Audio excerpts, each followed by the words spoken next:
ಹೌದು. ಆಮೇಲೆ ಮಾನ್ಸಾಂಟೋ ಅನ್ನೋ ಕಂಪನಿ. ಅದು ಏನು ಮಾಡುತ್ತೆ ಅಂದರೆ ಪ್ರಾಣಿಯ ವಂಶವಾಹಿ ಮತ್ತು ಸಸ್ಯದ ವಂಶವಾಹಿ ಸೇರಿಸ್ತದೆ. ಈ ಹಂದಿ ಜೀನನ್ನು ಟೊಮ್ಯಾಟೋಗೆ ಸೇರಿಸಿದ್ರೆ ಯಾರು ವೆಜಿಟೇರಿಯನ್ ಆಗಿ ಉಳಿತಾರೆ? Non vegetarian. ಅದು indirectly it is like consuming non vegetarian. ಅದರ ಹಾರ್ಮೋನ್ಗಳು ನಮ್ಮ ಜೊತೆ ಸೇರ್ತವೆ.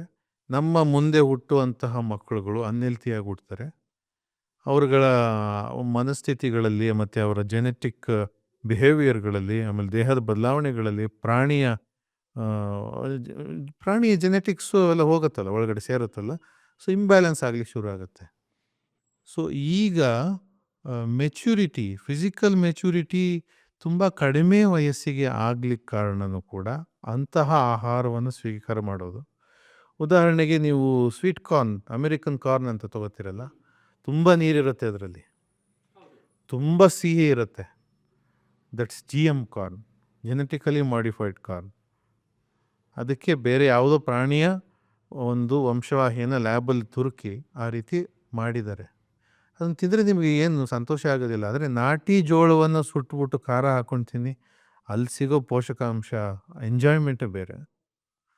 ಸೊ ಆಹಾರಗಳು ನಾವು ಅಂದ್ಕೊಂಡಷ್ಟು ಶುದ್ಧವಾಗಿಲ್ಲ ಈಗ.